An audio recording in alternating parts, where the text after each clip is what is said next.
Santo do dia 8 de julho, segundo o livro Na Luz Perpétua, A Vida dos Santos, volume 2, do padre João Batista Limã, no calendário tridentino de São Pio V de 1959. Santa Isabel, Rainha de Portugal. Santa Isabel, filha de Pedro III, rei de Aragão, nasceu em 1217.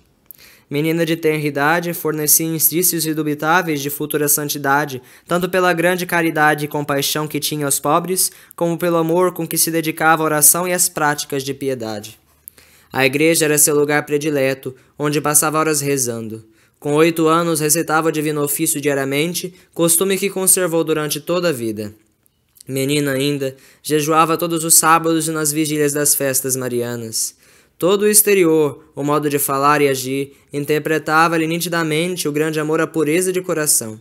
Dotada de inteligência invulgar, era, pela sua virtude, por todos estimada e venerada. Na idade de 12 anos, foi dada em matrimônio a Diniz, rei de Portugal. Conservando as práticas de piedade, procurou Isabel santificar-se em seu novo estado. Em 3 épocas durante o ano observava um jejum cada vez de 40 dias, alimentando-se quase exclusivamente de pão e água. Em tudo havia método, tanto na oração como nos trabalhos. Nunca alguém a encontrava ociosa, mas sempre ocupada em coisa útil. Assídua na recepção dos santos sacramentos, para eles se preparava com muito cuidado. A pessoas que lhe aconselhavam maior moderação nos trabalhos, orações e penitências, Isabel respondia: poderá haver maior utilidade e necessidade da oração que na idade em que os perigos e as paixões se apresentam mais fortes?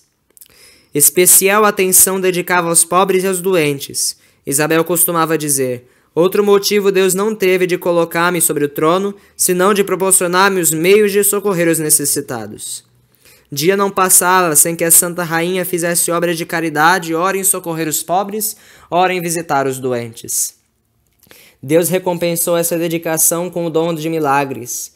Uma pobre mulher, cujo corpo estava coberto de úlceras, recuperou a saúde com um abraço que Isabel lhe deu. Em todas as sextas-feiras da quaresma, como na quinta-feira santa, costumava Isabel lavar os pés a 13 mulheres. Entre estas havia uma cujo pé apresentava uma ferida asquerosa. A Santa Rainha não só lavou a ferida, mas levou a penitência ao ponto de imprimir um ósculo sobre o lugar ferido do pé, e este sarou imediatamente. Em outra ocasião, uma cega desde a infância obteve a vista em virtude da oração de Isabel.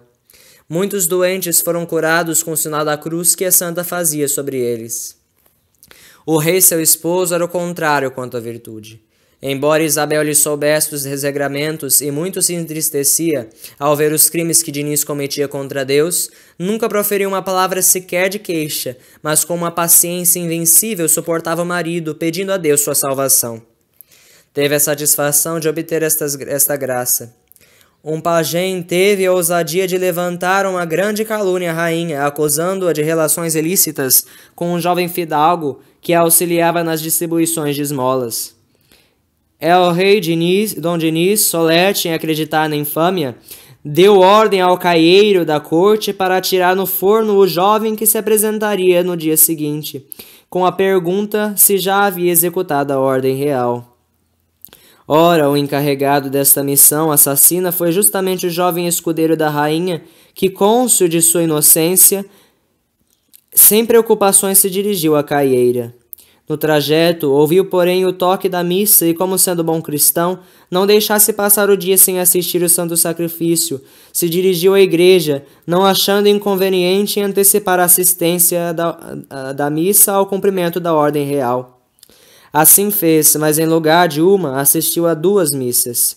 Por outra vez, Dom Diniz, aflito por saber do resultado da macabra missão, enviou a caieiro o moço perverso e acusador, que gostosamente tratou de certificar-se da morte da vítima da calúnia. Mal chegou à presença do mestre da caieira, que este, surdo aos protestos e súplicas do gentil homem, mandou lançá-lo ao forno incandescente. Decorridos poucos minutos, apareceu o moço caluniado, dirigindo ao mestre a pergunta, como lhe fora ordenado pelo rei. Obtendo resposta afirmativa, voltou ao palácio, transmitindo ao rei o recado obtido. Dom Diniz muito se admirou de ver em sua presença vivo aquele que morto devia estar. Imediatamente fez indagações. Ciente de tudo, reconheceu a patente intervenção da divina providência na defesa dos dois inocentes. Dom Dinis muito se arrependeu da leviandade com que dera crédito a tão vil calúnia contra a pessoa digna de toda a sua veneração. O príncipe Afonso tinha organizado um levante contra o rei, seu pai. Isabel procurava todos os meios para afastar o filho dos planos sinistros. Não obstante, houve quem acusasse a rainha de combinação com o filho revoltoso. O rei, sem examinar a questão, expulsou a rainha do palácio, dando-lhe por morada uma casa de campo. Isabel apelou para Deus, que não tardou em patentear a inocência da rainha. Desde então reinou a mais completa harmonia entre os esposos, e Dom Dinis começou a tratar a esposa com todo respeito e consideração. Caindo gravemente doente, Isabel não se lhe afastou da sua cabeceira. Não só lhe foi a enfermeira mais dedicada, mas preparou-o com todo cuidado e amor para a recepção dos últimos sacramentos. Dom Dinis morreu cristamente. Isabel, por seu turno, pediu a admissão no convento das religiosas de Santa Clara, em Coimbra, de que era fundadora. As religiosas, porém, fizeram-lhe ver que sua presença no mundo seria muito mais útil do que no convento. Isabel habitou, então, uma casa nas proximidades do convento e começou uma vida só de Deus, a serviço dos pobres e doentes. 2 peregrinações fez a Compostela, na Espanha. A primeira logo depois da morte do marido e a segunda por ocasião de um jubileu. Esta última foi feita a pé e em companhia de 2 empregadas, fazendo as 3 romeiras a penitência de viver de esmolas que pediam no caminho. De volta da segunda peregrinação, soube de uma guerra que ia arrebentar entre o filho Afonso e um rei vizinho e parente.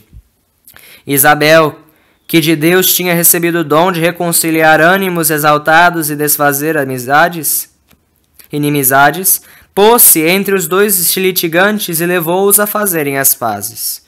Tendo chegado à Extremadura, Isabel adoeceu gravemente. Pressentindo a morte, para ela se preparou com todo fervor. Vestida de Clarissa, recebeu de joelhos o Santíssimo Viático. Próxima à morte, deu conselhos aos filhos de conservar a paz e proceder sempre cristamente. Entre as dores da doença, repetiu muitas vezes a jaculatória: Ó Maria, Mãe das Graças, Mãe de Misericórdia, defendei-me contra o espírito maligno e recebei-me na hora da morte. Isabel morreu em 1336, na idade de 65 anos. 300 anos depois da morte, foi-lhe o corpo encontrado sem sinal de corrupção, exalando perfume deliciosíssimo. Grandes milagres Deus se dignou fazer no túmulo de sua serva.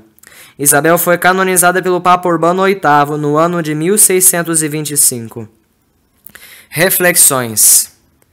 Da santa vida de Isabel todos podem aprender, primeiro, a mocidade vê nela um modelo de santificar os anos da infância pela oração, pela obediência e pelo respeito à casa de Deus. Segundo, os jovens de ambos os sexos aprendem os meios de conservar-se na modéstia e castidade, que são a oração, o jejum e a recepção frequente dos santos sacramentos.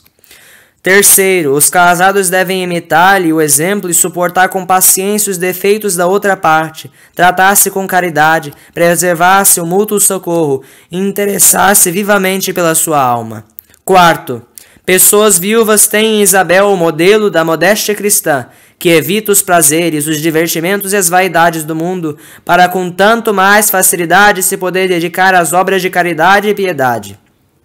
Quinto, aqueles que com a mercê de Deus ocupam um lugar eminente na sociedade devem imitar a Santa Rainha na humildade e na caridade, aproveitando-se das muitas ocasiões que se lhe deparam, para praticar o bem em honra de Deus e para consolo dos pobres e aflitos.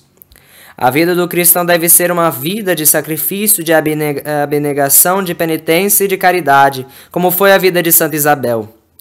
Como a prática de todas essas virtudes não agrada à nossa natureza inferior, é indispensável que recorramos aos meios de santificação, que são os santos sacramentos, a oração e a devoção à Santíssima Virgem Maria, que é por excelência o auxílio dos cristãos na vida e na morte. Quem quer alcançar uma graça de Deus, diz São Boaventura, recorra com muita confiança e devoção a Maria, pois ela é a Rainha de Misericórdia, que não nega a que lhe pedem os que se lhe dirigem. Santos cuja memória é celebrada hoje.